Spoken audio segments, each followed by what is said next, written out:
I think. Hi. Hi. Yeah, so if anybody is seeing this, Hi. if anybody's watching, as you can see, one, it's totally beautiful where Elin is. Two, the resolution is very poor. So we've been struggling with trying to figure out, but the Yeah. sound quality is actually better here than in Zoom. We were trying different platforms. In Zoom, the sound was terrible, but the video was a little better than this. And then here, the video is poor, but the sound is good. So now we've decided that for the actual episode that we'll do, we're going to do, you'll be at your house where we could have a good connection to have a conversation. But then we'll also just show, you'll show some footage probably that's of better. past footage that you've done to sort of create the visuals that we were looking for. I mean, this is just, I mean, we were just mentioning how pleasant it is to honestly just walk with him and see that where he is and what he's doing. Yeah, now he's eating grass. Yeah. Universal dog behavior that I get asked about all the time. Yeah. Why is my dog eating grass? Yeah. Do you have any theories about that, Elin? Yeah. Personal? Not directly. No, not directly. I think there are different reasons. I mean, of course, if they feel sick, that's one natural part. They need to throw up. They can eat grass. But otherwise, this is not what he's doing now. He's just... I think that it's tasty. But I also wonder, like, one of the theories I have is, well, it's a purgative, so it's able to like purge, anything in their gut that they need to kind of get out or whatever. But it also, I think that, I mean, look at how beautifully selective he is. He's choosing just the right things. He knows intuitively what to select for whatever he needs. I do think animals are awesome herbalists, and they're really good at self-medicating, and I think we should allow them that in a lot of ways, as long as it's healthy and safe. Like, this is not sprayed or next to a road with a lot of, it's like, this is a safe place for him to do that. As long as it's not mushrooms that are poisonous, of course. It's just but I do think that there may be, it's either like a prebiotic, acts as a prebiotic for some, or that there may be some sort of good bacteria on the grasses, or some sort of microbe, creates a microbe balance or benefit to them. Because some dogs just, like my dogs, depending on the season and it's usually after it rains and then it's sunny, and then it rains and then it's sunny, then you have this super verdant green beautiful grass. That's the time they do it, because they don't do it all the time. They're really it's a very specific period of time, or conditions have to be met for them to have an interest in the grass. And then I've had them be like goats. I mean, they'll just sit there grazing forever. I'm like, are we gonna walk or what? Because they're just like taking the whole time grazing. And the worst part is just that when they try to eliminate it gets stuck on the other end coming out, because it's not digestible. So, and it's a perfect example about why dogs really are not, they can't really digest, cellulose or the grasses. That's not what they're meant to eat, but there's some function. So it's doing something. I mean, there's some reason, and so nobody knows the real reason. But my theory is there's some sort of, I do think there's some sort of maybe prebiotic, or some sort of, maybe their good gut bacteria is signaling to them, oh, we need something here, and they're eating it. But it's interesting because dogs will eat other things besides just the dog grass or the couch grass, which is the most common. I've known dogs who would go and dig and eat the dandelion root, which is so good for, and that dog ended up later in life getting cancer. I helped take care of him. But I wonder, like, if he needed, he needed like a liver cleanse or something. Maybe that's why he would just obsessively eat the dandelion roots in the park. Which I thought was, yeah. That's interesting. Have you seen the beautiful moss here? I'm sorry? This is the cutting out a little. Oh. No, or here? The moss. Yeah. No. A little bit. It's very green. It's green. I can see the color, but I see the color, but it's not very clear. It looks like a watercolor. Okay, yeah. Aw. Yep. Okay, yeah, so we have to find another solution then. Yes. Oh, it's so interesting too. Your connection in the forest is variable and it changes just without you doing anything or even moving. So, but Yeah, this is not very bad. much. This is okay. So if someone is tuning, Exactly. if we do end up sharing this and someone's tuning in, Yeah, so do tell us who you are and that you're an ethologist, right? We were deciding if we should use that term or not, but that is, and what yeah, defines exactly. what, you have your PhD, you're an ethologist, so maybe explain. Yeah. Yeah, I have a PhD in ethology, so I study animal behavior, and especially I work with animals that are kept that humans are keeping in different ways, so not wild And animals. do you do that with ethology. domestic animals that are in So now we confinement, are or do you do just that with wild animals in confinement as well? Only. so I work mainly with lab animals and dogs. But I mean, as an ethologist, you could work with all Got animals it. that are kept in So captivity for that's different different reasons, from a basically. someone who studies animals in So nature. Would that be a natural zoologist, or what would that? exactly.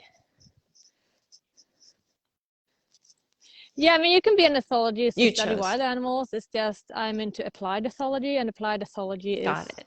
animals Thank you that are for, kept yeah, thank you for that explaining humans keep. that. Yeah, so we are just out. We're just out on our walks. I will continue carrying the dog instead of me because it's you don't see much anyway, but it's nice. It's just our little Yeah, it's walk lovely. close to home. Yeah, so in the upcoming episode, some of the things we're going to talk about So is we'll see. maybe explain a little bit about what you do on your walks, or just kind of quickly some of the things we might discuss in the upcoming episode. Yeah, so Yeah. exactly. So I won't go into details, but when I do my walks, I like to give the dogs an opportunity to express different behaviors. So normally I give them their breakfast or dinner out in the forest. So I hide the dinner That's for awesome. them, and they can search for it. And I try to go off trail as well, so they get different kind of exercise and not just walk on these big trails. Yeah. This is quite a small But trail, the but anyway, importance of getting out in uh, nature on the trail is so we just important. Just that grounding and earthing, is you have a lovely video that was very popular that I posted. Yeah. Yeah. yeah, yeah, yeah, and I like to just hang out with the dogs. We don't do much of specific training. We are more exploring together, observing behavior, letting them. I take these walks where I let the dog decide where to go. So, for example, it's very common that you decide, oh, I'm gonna walk for 20 minutes and I'm gonna take this walk, this specific route. But it's not that common, maybe, that you just go out and let the dog choose. And I think that's an important part as well. So I try to do that regularly as well. To just make them and the be nice thing about part in that their too own is you life, get to basically. have a whole different experience as the human in that context, because you're getting to see it a little bit more through their Yeah, eyes and their interest and where they want to go and what they want to see, and you have a whole different adventure in that way. exactly. Yeah. Exactly. And if the dogs stop and sniff on something, I try to, be patient and just see, okay, what are they paying attention to and what are they doing, and just as you said, trying to be present And that leads us see the perfect. world from their point Go of ahead. view. Yeah. And I think it's so important. I just think it's so important to realize that sniffing is such a big part of their way of experiencing the world, and we should really let them sniff around and let them do it as long as they want, because maybe they want to stand still for a few minutes sometimes. I agree. I think we Well, should let them also do that. with my history with working with hospice animals and seniors, a lot of their world gets small as they age and they get older, and when they're getting closer to death, their whole world gets kind of the circle closes about how far they can go or how long they can go, and it's just a natural progression. And one of the things, all their senses may go, but their sense of smell almost is the last lingering thing, and it's so essentially important to them, you know, as dogs their whole entire lives, but even more important when they're seniors, because I would say, like, they say, oh, well, they just want to sniff. I'm like, well, that's their whole world. You know, it's not just sniffing for them. That is something that's a huge part of what's a reward for them, and what is, like, I mean, it's communication. It's so much, you know, and when they don't have anything else, when they're that age, it's you really have to let them. And even with animals, like, I had an animal that had bone cancer and he couldn't really walk, so we would just drive with the windows down and all kinds of nature places. And he would just smell and smell, you know, because I wanted him to just, we would get out and stop sometimes and just get out of the car enough for as far as he could go. But it was that I would just spend as long as he needed just driving with the windows down so he could smell, you know, because that was what we could do, you know. And so important. And then one of the things you were talking about too, well, you were kind of leading to, and then I interrupted, I'm sorry, but the you have a program that you put together called Dog Beta, and explain that. So that's the company I work with. So I'm an ethologist and a researcher, but I also have my company working with dog behavior, and dogs and their behaviors, and I mainly focus on dogs where the owners experience different problems in the daily life. Basically, it could be problems of being left alone, or not being able to meet other dogs or people or whatever.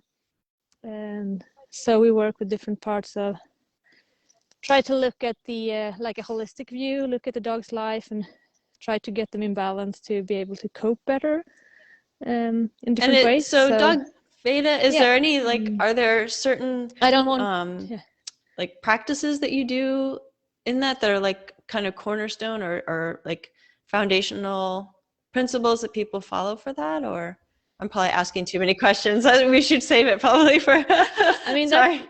Maybe we can save it for later, I know. To the episode, because otherwise I think it will I could talk to you for hours. That's why we're doing this.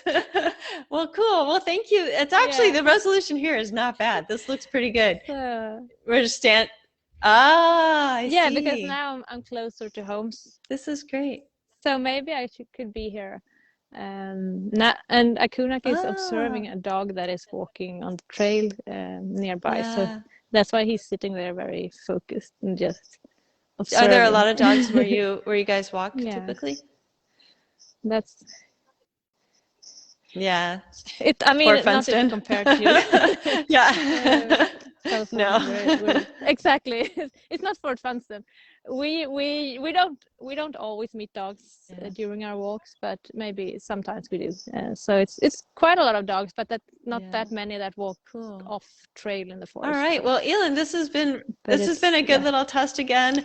It's been difficult for us to figure this out, but I think we've got it sorted. Exactly. And honestly, even though this was super pixelated, I really enjoyed it. I really think this is. I mean, I'm happy that we got to do this, and I think I'm going to share this. This is, I'll save this live video and share it out, because it'll just prompt some interest for the episode that's upcoming. So we'll just schedule that, and that will be posted. And also, this is my first time using this platform, so I'll see what I can do with it, and if it's something I can share on YouTube and also on Instagram, that would be great. Oh, he's ready. He's going to play now. He wants to play now. Awesome. Hi. Yeah, I did hide some treats, and let's do that just before we. Akunak. How old is he? He's crazy. Oh, that's a good age. 3 is He's nice. 3. Akunak. So good. So I did hide some treats before. What are they? Yeah, it's just I think it's lamb cubes. So it's just some. And is this a usual tree? Do you use the same trees or different trees? This one is the Yeah. most easy tree to hide in. So I usually use these Cool. ones. Aww. Yeah. Now we drop them on the ground. Yeah, okay, yeah. It's just a simple thing, but it was fun. Awesome. Okay, well, cool. So I get to play around with this video and see what I can do with it. Yeah. And then this seems like this, if this doesn't work, the Zoom will work too. Yeah, So we'll be able to do that with this other idea of using a shared screen and video to show past video. This is actually coming out fine. This is coming out great. This is not a problem. Yeah, this is good. Awesome. Okay. I will watch it when I come home. Yeah, so maybe I just have to be, maybe I will just have to be here instead of the other. Cool. Awesome. Well, thanks for doing this test, and we're ready for when we actually do it next time. Yeah, thank you. Thank you. Bye-bye. Exactly. Bye. Yeah, see you next time.